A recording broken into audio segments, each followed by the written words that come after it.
Students इधर उधर धक्के खा रहे हैं तो जॉब आपको जल्दी से मिल जाएगी। जॉब मार्केट बहुत चेंज हो चुकी है। हमारे पास कैंडिडेट एक्सपीरियंस तो है ही नहीं, तो हम क्या करें। वही बंदा इजीली जॉब्स में हायर हो सकता आपको है बाकी सारी भीड़ से थोड़ा सा अलग कर देते हैं और आपको वो जॉब मिलने के चांसेस बढ़ जाते हैं। Hello friends, welcome to our channel NJ Canadian bloggers. मेरा नाम है जतिन, ये है मेरी वाइफ निकिता। जैसा कि आजकल नॉर्मली हर किसी से सुनने को मिलता है कि कनाडा में जॉब्स नहीं है या जॉब्स बहुत कम हो गई हैं, बहुत मुश्किल से जॉब्स मिल रही हैं, स्टूडेंट्स इधर उधर धक्के खा रहे हैं। हमने ऑलरेडी पार्ट टाइम जॉब्स लेने के रिगार्डिंग एक वीडियो बनाई थी पहले, लेकिन आज की इस वीडियो में हम कुछ नई चीजें ऐड करने वाले हैं, कुछ नए टिप्स आपको देने वाले हैं। क्योंकि 2-3 साल पहले जो चीजें काम करती थी पार्ट टाइम जॉब्स लेने के लिए, वो चीजें अब 2024 में काम नहीं करती हैं। फ्रेंड्स, जॉब लेना काफी मुश्किल हो रखा है आज के टाइम, तो इस वजह से हमें अपनी स्ट्रेटेजीज को चेंज करना होगा और आज हम इस वीडियो में आपको वो ही सब चीजें बताने वाले हैं। तो हम आपको वीडियो के एंड में कुछ ऐसे टिप्स भी देंगे जो हमने नहीं देखा कि बाकी क्रिएटर्स एक्सप्लेन करते हैं पार्ट टाइम जॉब्स इजीली लेने के लिए। अगर आप हमारे वो टिप्स फॉलो करोगे तो डेफिनेटली आपको 1 या 2 जॉब्स का ऑफर आ जाएगा। तो वीडियो शुरू करने से पहले मुझे आप लोगों से एक रिक्वेस्ट करनी है, आप लोग हमारी इस वीडियो पे कम से कम 200 लाइक कर दो यार। और जो लोग चैनल पर न्यू आए हैं वो चैनल को सब्सक्राइब करना मत भूलना। यहाँ पर कहीं पर सब्सक्राइब का बटन आ रहा होगा, वो सब्सक्राइब दिस चैनल ताकि आप कोई भी वीडियो मिस ना कर पाए। और चलो वीडियो को शुरू करते हैं। तो जॉब लेने के लिए सबसे पहली चीज आती है हमारे पास, वो है रिज्यूमे। रिज्यूमे अगर आपका अच्छा होगा तो जॉब आपको जल्दी से मिल जाएगी। रिज्यूमे कैसे बनाना चाहिए, आपको कैसे रिज्यूमे में अपनी चीजें ऐड करनी चाहिए और क्या चीज नहीं ऐड करनी चाहिए, की वजह से आपको जॉब के चांसेस कम हो जाएंगे या बढ़ जाएंगे, तो वो सारी चीजें डिपेंड करती है कि आपका रिज्यूमे कैसा है। आप लोग रिज्यूमे तो बना लेते हो, आपको लगता है कि उस रिज्यूमे से आपको जॉब मिल जाएगी, बट बहुत सारे बच्चे जो है हमारे पास आते हैं, जो हमारी 1-on-1 कॉल पे हमें अपना रिज्यूमे दिखाते हैं, तो हम बताते हैं, उनको फीडबैक देते हैं कि आपके रिज्यूमे में क्या क्या प्रॉब्लम्स है जिसकी वजह से आपको जॉब का ऑफर नहीं आ रहा है। सबसे इंपॉर्टेंट बात ये है नए बच्चों के लिए कि आपको अपना रिज्यूमे जो है वो कैनेडियन स्टाइल में बनाना है, ना कि इंडियन स्टाइल में। क्योंकि आप कनाडा में आए हो गाइस, तो कैनेडियन स्टाइल में रिज्यूमे दिखाना है और वही कनाडा के एम्प्लॉयर्स हैं वो देखना चाहते हैं और तभी वो हायर करेंगे आपको। अगर फिर भी आप लोगों में से कुछ लोग हैं जिनको रिज्यूमे के लिए वीडियो चाहिए, लगता है कि आप रिज्यूमे नहीं बना पा रहे हो या आपकी रिज्यूमे की कमी है, फर्स्ट ऑफ ऑल आप 1-on-1 कॉल जो है हमारे साथ बुक कर सकते हो। और दूसरी बात ये है कि आपको डिटेल वीडियो चाहिए रिज्यूमे कैसे बनाने हैं, तो आपको कमेंट लिखना है रिज्यूमे, जिससे हम लोग अंदाजा लगा लेंगे कि हमें रिज्यूमे की वीडियो लेकर आनी चाहिए नहीं लेके आनी चाहिए। तो वापस बात करते हैं कैनेडियन स्टाइल रिज्यूमे के बारे में। तो उसमें आपको क्या करना है, आपको अपनी इंडिया का एक्सपीरियंस नहीं ऐड करना है गाइस, आपको कैनेडियन एक्सपीरियंस ऐड करना है। क्योंकि जो यहाँ के एम्प्लॉयर्स हैं वो एक्सपीरियंस देखते हैं कि इसने चाहे 3 महीने काम किया कहीं पर, चाहे क्लीनिंग की जॉब भी क्यों ना की हो आपने, वो भी मैटर करती है। लेकिन इसमें फ्रेंड्स मैं एक पॉइंट ऐड करना चाहूंगा, जैसा निकिता ने बोला कि इंडियन एक्सपीरियंस ऐड करना नहीं है, इसका मतलब ये नहीं है कि आपको बिल्कुल ही नहीं ऐड करना है। आपको इंडियन एक्सपीरियंस को अपने रिज्यूम में बॉटम पे रखना है एक्सपीरियंस के सेक्शन में, लेकिन कैनेडियन एक्सपीरियंस को टॉप पे रखना, क्योंकि मैक्सिमम एम्प्लॉयर्स ऊपर से ही देख के आधे मिनट में रिज्यूम को प्रायोरिटाइज कर देते हैं कि वो सही है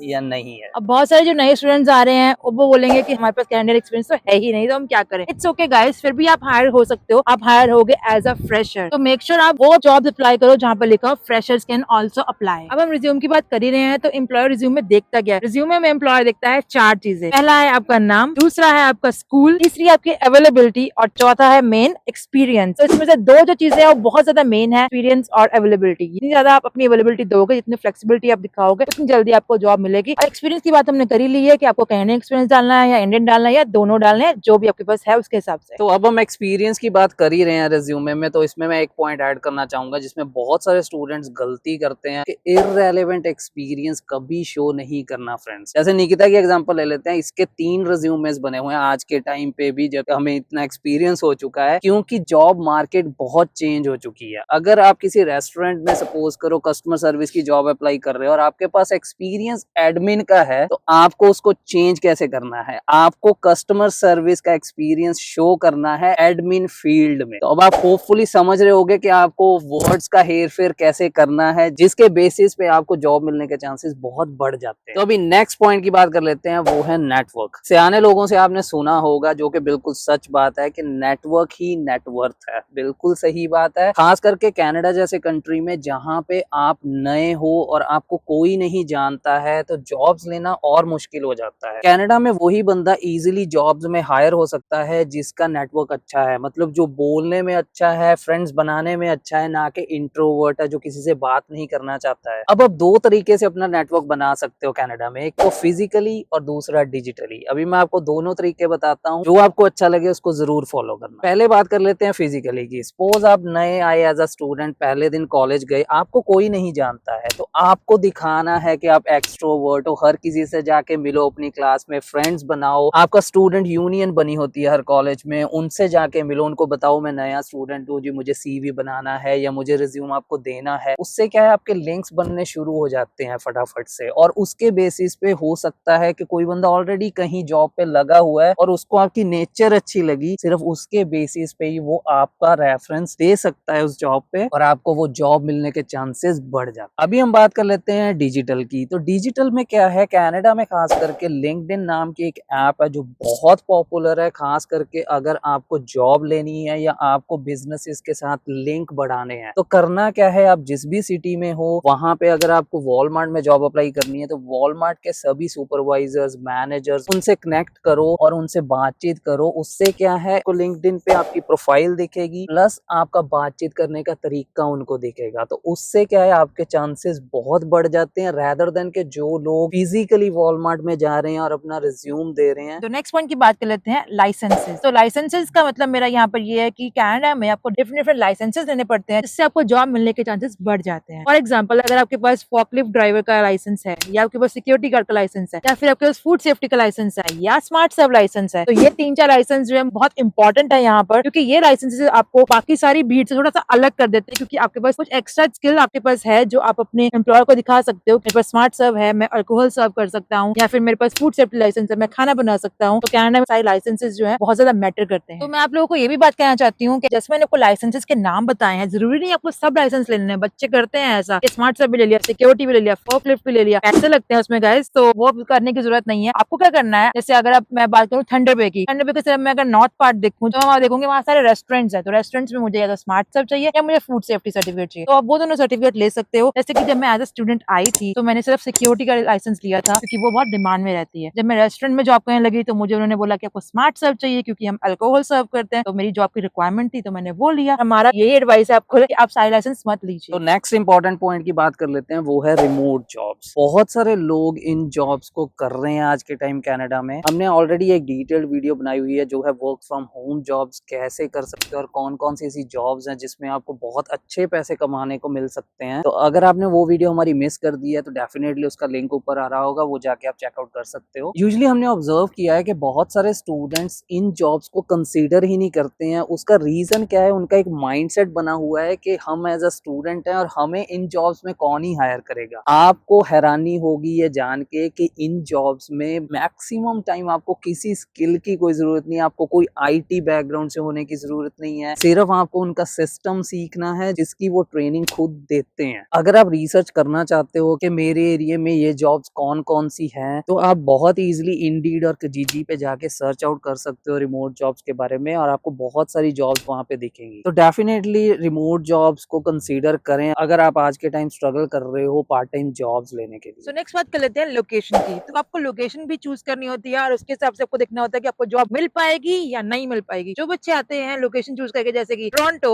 ब्राम्पटन, मॉन्ट्रियल, आई नो वहाँ पर बिजनेसेस बहुत सारे हैं, अपॉर्चुनिटीज भी बहुत सारी हैं, बट वहाँ कॉम्पिटिशन भी बहुत है क्योंकि बहुत सारे बच्चे वहाँ जाते हैं। अगर मैं बात करूँ थंडर बे की, जैसे मैं आई थी एज अ स्टूडेंट थंडर बे में, तो मुझे विद इन 6 डेज जो जॉब मिल गई थी। एज कम्पेरेटिव टू टोरंटो या बड़ी सिटीज के हिसाब से अगर मैं बात करूँ, थंडर बे में जल्दी जॉब्स मिल रही है, बट यहाँ पे बिजनेसेस भी कम है, बट कॉम्पिटिशन भी कम है क्योंकि ज्यादा बच्चे थंडर बे में नहीं आते हैं। तो आप ट्राई करो कि छोटी सिटीज की तरफ जाओ और आप ऐसी लोकेशन चूज करो कि जहाँ पर आपको इजीली जॉब मिल जाए, ताकि आगे की जो जर्नी है वो आपकी स्मूथ चले। तो नेक्स्ट इंपॉर्टेंट पॉइंट डिस्कस करने से पहले, अगर आपको हमारी वीडियो अभी तक अच्छी लगी है तो एक लाइक दे देना और हमारे चैनल को अभी सब्सक्राइब कर लो अगर आप ऐसा कंटेंट देखना चाहते हो इन फ्यूचर। तो नेक्स्ट इंपॉर्टेंट पॉइंट की बात कर लेते हैं जो है यूनिक स्किल्स। यूनिक स्किल से मेरा मतलब है कुछ अलग सी स्किल जो हर किसी के पास नहीं होती। अगर आपके पास ऐसी कोई भी स्किल है तो आपके लिए जॉब लेना काफी ईजी हो जाता है as compare to other people. और अगर आपके पास स्किल नहीं भी है तो टेंशन लेने की बात नहीं है, अभी से ही कोई ऐसी यूनिक स्किल सीखनी शुरू कर दो ताकि जब आपका टाइम आए पार्ट टाइम जॉब लेने का तो आप एक अच्छी जॉब पे हायर हो सके जिससे आप अच्छी अर्निंग भी कर सके। यूनिक स्किल से मेरा मतलब है ऐसी स्किल जिसमें ज्यादा कंपटीशन नहीं मिलता है हमें, जैसे कि जावा आता हो या आपको कोडिंग करनी आती हो, ऐसा कुछ भी आता हो जो हर किसी को नहीं आता होता, तो ये बहुत अच्छी बात होगी आपके लिए, क्योंकि आपको झट से ही पार्ट टाइम जॉब के लिए हायर कर लिया जाएगा जैसे ही आप कनाडा में आते हो। यूनिक स्किल में मैं एक और टिप जरूर देना चाहूंगा, क्योंकि बहुत सारे लोग जब ये सुनते हैं कि यूनिक स्किल होनी चाहिए तो काफी स्ट्रेस ले जाते हैं। स्ट्रेस लेने की कोई बात नहीं है। आपका जिस भी चीज में पैशन है, वो चाहे कुकिंग करना हो या आपको अकाउंटिंग करने का शौक है, ऐसा कुछ भी जो आपको अच्छा लगता है, उसी पैशन को आप एक अच्छी स्किल में चेंज कर लो और वो ही स्किल आपको बहुत अच्छा पैसा और अच्छा फ्यूचर बना के दे। तो अभी तक हमने बात करी है कि क्या-क्या वेज हैं जिससे आपको पार्ट टाइम जॉब जल्दी से जल्दी मिल सकती है। तो अब हम बात करते हैं उन टिप्स के बारे में जो सबको पता तो होती हैं, बट कोई आई डोंट नो लागू नहीं करता है उस पे या गौर नहीं फरमाता है। तो अब हम बात करने वाले हैं ओल्ड बट गोल्ड टिप्स। तो सबसे पहले टिप की बात करते हैं डोर टू डोर। आप सब लोग सोचोगे डोर टू डोर से मतलब क्या है यहाँ पे? डोर टू डोर से मेरा मतलब यहाँ पर ये है, जब आप जा रहे हो सीवी देने रेस्टोरेंट में, कंपनी में, मेक श्योर अपना सीवी कभी भी आपने किसी एम्प्लॉय को नहीं देना है। हमेशा पूछो आपका वो कोई मैनेजर है, हम उसको सीवी देना चाहते हैं, तभी आपका वो सीवी जो है कंसीडर होगा, नहीं तो आपका सीवी कहाँ जाएगा? ट्रैश में। इसी वजह से स्टूडेंट सोचते रहते हैं कि हमें कॉल क्यों नहीं आई, हमें कोई रिस्पॉन्स क्यों नहीं आया, क्योंकि आपका सीवी तो मैनेजर या किसी हायरिंग कमेटी तक पहुंचा ही नहीं है। तो मेक श्योर आप उसके लिए आप मैनेजर या सुपरवाइजर को ही अपना सीवी हैंड आउट करो। तो अगले इंपॉर्टेंट टिप की बात कर लेते हैं जो बहुत सारे स्टूडेंट्स इग्नोर करते हैं, वो है यूज वेबसाइट्स। बहुत सारे स्टूडेंट्स को ये तो पता है कि यहाँ पे एक थर्ड पार्टी ऐप चलती है जिसका नाम है इंडीड, जो बहुत पॉपुलर है, वो हर कोई यूज करता है जॉब्स अप्लाई करने के लिए। लेकिन अगर मैं बात करूँ वॉलमार्ट, KFC या मैकडी जैसी कंपनीज की, वो अपनी वेकेंट पोजीशंस को अपनी ही वेबसाइट पे एडवर्टाइज करते हैं मेजॉरिटी ऑफ द टाइम। तो मेक श्योर करना कि आपका सीवी और आपकी प्रोफाइल उन वेबसाइट्स पे बनी होनी चाहिए, ताकि जब भी कोई जॉब निकले वो आपकी प्रोफाइल के हिसाब से आपको सिलेक्ट कर सकें और आपको ईमेल या कॉल कर सकें इंटरव्यू के लिए। तो बात कर लेते हैं लास्ट टिप की। हमारी यही एडवाइस है आपको कि आप अपनी कम्युनिकेशन स्किल्स के ऊपर काम कीजिए, क्योंकि अगर आपके पास सारी एबिलिटीज हैं, चाहे आपको जावा आता है, चाहे आपको पाइथन आता है, बट अगर आपकी स्किल्स अच्छी नहीं होंगी, इससे यहाँ पे मेरा मतलब है कम्युनिकेशन स्किल्स अगर अच्छी नहीं होगी तो आप किसी से बात नहीं कर पाओगे और वहाँ पे आपका इंप्रेशन डाउन हो जाएगा। तो आप जब सीवी देने जाते हो तो बी कॉन्फिडेंट और इंग्लिश में बात करो। वहाँ पर जाके आपने डरना नहीं है, नर्वस नहीं होना, क्योंकि फर्स्ट इंप्रेशन लास्ट इंप्रेशन होता तो है। अगर आपने हमारी वीडियो यहाँ तक देखी है तो आपको अब आइडिया लग गया होगा कि कितनी सारी स्ट्रेटेजीज हैं जिनको यूज करके आप पार्ट टाइम जॉब बहुत इजीली ले सकते हो कनाडा आते सारी। इनके अलावा भी हमने एक पार्ट टाइम जॉब के ऊपर वीडियो बनाई हुई है, उसमें भी कुछ टिप्स ऐसे हैं जो हमने इस वीडियो में कवर नहीं करे। मेक श्योर आप वो वीडियो जरूर चेकआउट करना, उसका लिंक ऊपर आ रहा होगा। और जो लोग चाहते हैं कि हम रिज्यूमे पे स्पेशली एक वीडियो लेके आए, तो आप कमेंट्स में रिज्यूम जरूर लिखना। सो आई होप आपको ये वीडियो अच्छी लगी होगी। अगर आपको ये वीडियो अच्छी लगी है तो आपको मेरे 3 फेवरेट काम कर देने हैं, जो है लाइक, शेयर कर दो अपने उन फ्रेंड्स से जिनको इस वीडियो की जरूरत है, and comment this video, and channel को सब्सक्राइब नहीं किया है न्यू कमर्स के लिए प्लीज चैनल सब्सक्राइब कर लो और लाइक का बटन दबाना बिल्कुल मत भूलना। तो फिर मिलते हैं नेक्स्ट वीडियो में, जब तक के लिए बाय बाय।